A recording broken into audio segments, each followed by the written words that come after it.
आइए साथियों, आज समझते हैं कि किसी भी शेयर खरीदने के लिए उससे पहले हमारे पास एक डीमेट अकाउंट का होना बहुत ज़रूरी है। आज समझते हैं हम कि डीमेट अकाउंट हम कैसे खोल सकते हैं और इसका प्रोसेस क्या होता है।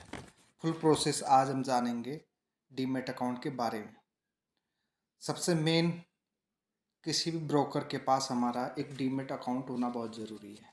यानी कि किसी भी शेयर को हम खरीदने और बेचने के लिए एक हमारे पास डीमेट अकाउंट का होना बहुत ज़रूरी है। जैसे कि किसी भी पैसे का लेन देन के लिए बैंक में खाता होता है, उसी तरीके से जो है किसी भी कंपनी के शेयर बाई और सेल करने के लिए हमारे पास एक डीमेट खाते का होना बहुत ज़रूरी है। तो अब मैं आपको बताने जा रहा हूँ कि हम डीमेट अकाउंट कैसे खोल सकते हैं, वो भी हम घर बैठे।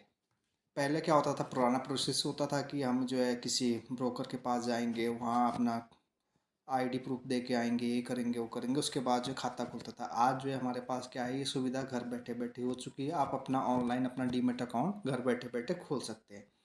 और उसके लिए सबसे जो अच्छा ब्रोकर मुझे लगा फ़िलहाल, जिसमें मेरा भी अपना अकाउंट है, वो है मैंने जो अकाउंट खुलवा रखा है वो खुलवा रखा अपस्टॉक्स में। तो आप अपस्टॉक्स में अपना अकाउंट खोल सकते हैं। आइए जानते हैं, इसका रिव्यू करते हैं आज के। अब जो है अपस्टॉक में अकाउंट खोलने के लिए हमारे पास सबसे जो बेसिक चीज़ें हैं, डॉक्यूमेंट की क्या रिक्वायरमेंट होनी ज़रूरी है, कि मतलब डॉक्यूमेंट क्या क्या मांगे जाते हैं। सबसे पहले हमारे पास देखो, प्रूफ ऑफ आइडेंटिटी, यानी कि हमारा पैन कार्ड और आधार कार्ड, ये दो चीज़ें होना तो बहुत मस्ट है। इसके बिना हमारा जो है अकाउंट नहीं खुल सकता है। इसके साथ साथ हमारे पास जो बैंक की स्टेटमेंट होनी बहुत ज़रूरी है, जिस अकाउंट को हम जो है इसमें क्या करेंगे, लिंकअप करेंगे। तो सबसे पहले जैसे मैं आपको बता रहा हूँ कि हमारे पास सबसे पहले जो है प्रूफ ऑफ आइडेंटिटी होना बहुत ज़रूरी है, यानी कि आईडी प्रूफ में सबसे पहला पैन कार्ड, फिर दूसरा जो है हमारा आधार कार्ड, फिर जो है हमारे पास प्रूफ ऑफ इनकम भी होनी चाहिए। प्रूफ ऑफ इनकम हुई है, जो मैंने बैंक की बात करी थी, बैंक की स्टेटमेंट इसमें लगती है। और उसके साथ साथ जो है हमारा यहाँ पे सबसे जो मेन चीज़ है, आधार कार्ड का होना बहुत ज़रूरी है। अगर आधार कार्ड नहीं है हमारे पास तो हम डीमेट अकाउंट नहीं ओपन कर सकते। और इसके साथ साथ जिस आधार कार्ड से आप अपना डीमेट अकाउंट ओपन कर रहे हैं, उसमें जो है आपका मोबाइल नंबर वेरीफाई होना बहुत ज़रूरी है। यानी कि इसके थ्रू जो है आपको एक ओटीपी आता है, ओटीपी के ज़रिए जो है फिर हमारा जो है यहाँ पे आधार वेरीफाई होता है, यानी कि जेन्युइन है।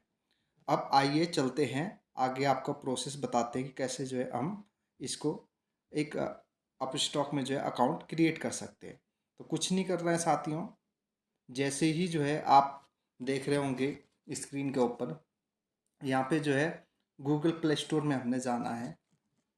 और गूगल प्ले स्टोर पे जाके ही सबसे पहले हमने जो है अपस्टॉक, यहाँ पे जैसे आप ऊपर देख रहे होंगे, यहाँ पे सबसे पहले मैंने सर्च किया तो अपस्टॉक जो है यहाँ पे ये आ रहा है सर्च में, तो इसको ओपन करना है। इसमें जो है मैंने ऑलरेडी इसको इंस्टॉल किया हुआ, तो आपने इस अपस्टॉक्स की ऐप को जो है इंस्टॉल कर लेना है। इसके बाद जो है इसमें आपको रजिस्ट्रेशन करना है। रजिस्ट्रेशन के लिए मेन चीज़ें आपको क्या दी गई, क्या मांगा जाता है यहाँ पे, जो मेन चीज़ तो मैंने बता दिया कि आईडी प्रूफ में आपके पास आधार कार्ड होना चाहिए और पैन कार्ड का होना बहुत ज़रूरी है। इसके साथ साथ आपका एक मोबाइल नंबर होता है सबसे पहले। जैसे आप किसी भी चीज़ में आप रजिस्टर करते हैं अपने आप को, तो आपके पास मोबाइल में यहाँ पे एक ओटीपी आता है, ओटीपी आएगा। ओटीपी आने के बाद जो है फिर आपका जो है यहाँ पे एक पिन बनाना होता है आपको। जैसे ही आपने पिन बना दिया, जैसे आप किसी भी बात करें, जैसे गूगल पे वगैरह की एक पिन बनती है, तो आप 6 डिजिट की आप एक पिन बना सकते हैं, तो वो आप अपने पास नोट रख सकते हैं जो भी आपने पिन बनाई है। इसके बाद जो है आपकी ईमेल आईडी होनी बहुत ज़रूरी है। ईमेल आईडी के आप जैसे इसमें डालेंगे, तो उसके बाद ईमेल आईडी पे भी एक ओटीपी आएगा आपका, यानी कि ईमेल आईडी को आपको वेरीफाई करना ज़रूरी है।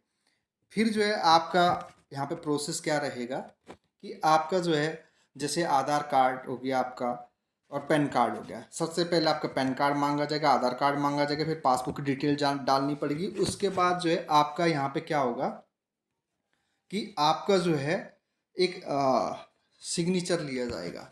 तो वो डिजिटली होता है, वो आपको ऑनलाइन ही करना होता है। डिजिटली आप जो है सिग्नेचर करेंगे उसमें।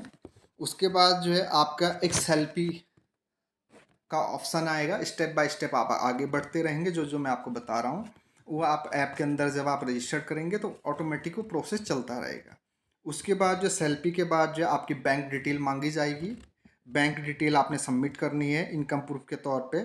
और उसके साथ साथ जो है आपका एक नॉमिनी, जैसे बैंक के अंदर एक नॉमिनी होता है, तो यहाँ पे भी आपको एक नॉमिनी को ऐड करना होता है, वो आपको ऐड करना होगा। इसके बाद जो है अब आपके पास आ जाता है यहाँ पे लास्ट में, जैसे ही जो है आपका ई सिग्नेचर वेरीफाई हो गया, सारी चीज़ें वेरीफाई हो गई, डिजिटल सिग्नेचर, अब सबसे पहले आपका एक डिजिटल सिग्नेचर लिया जाएगा। उसके बाद अब आ जाता है मेन टॉपिक, जो मैं आधार कार्ड की बात कर रहा था। फिर आधार नंबर को आपको वेरीफाई करवाना होता है। NSDL की साइट पे जो है उस पर आपका आधार कार्ड, वो ऑटोमेटिक लिंक आपको दे देगा, आधार कार्ड डालना है। उसके बाद जो है आपका वहाँ पे ई सिग्नेचर होगा, यानी ई सिग्नेचर होगा। फिर जो है आपका OTP आएगा, यानी कि आधार की तरफ से, UID की तरफ से वो OTP आएगा। वो OTP जब वेरीफाई हो जाएगा तो उसके बाद जो है आपका अकाउंट चला जाएगा रिव्यू में। अब रिव्यू में चला जाएगा तो रिव्यू में जाने के बाद जो है आप क्या कर सकते हैं, तब तक आप वेट कर सकते हैं। रिव्यू में जाने के बाद आप जब जब भी जो है, इसमें प्रोसेस के लिए कम से कम 3 से 4 दिन का समय लगता है। 3 से 4 दिन का समय लगेगा। 3 से 4 दिन में आपका जो है यहाँ पे ये वेरीफाई हो जाएगा और आपकी मेल पे जो है आपका एक ID नंबर और पासवर्ड आपको आ जाएगा। उसके बाद आप यहाँ पे लॉगिन कर सकते हैं। फिर अगली नेक्स्ट वीडियो में मैं आपको बताऊंगा कि कैसे जो है आप शेयर को कैसे बाय कर सकते हैं। जैसे आपका अकाउंट प्रोसेस हो गया, उसके बाद शेयर को कैसे बाय कर सकते हैं। शेयर बाय करने के लिए सबसे पहले आपके डीमेट अकाउंट में फ़ंड होना चाहिए। फ़ंड को आप कैसे ऐड कर सकते हैं, फ़ंड को कैसे आप इसमें फंड को डाल सकते हैं, वो सारी चीज़ें प्रोसेस बता दी जाएगी। बाकी फ़िलहाल आज की जो मेन वीडियो थी ये थी कि हम जो है अपने डीमेट अकाउंट को कैसे बना सकते हैं, क्योंकि किसी भी शेयर को बाई और सेल करने के लिए हमारे पास एक डीमेट अकाउंट का होना ज़रूरी है। धन्यवाद साथियों।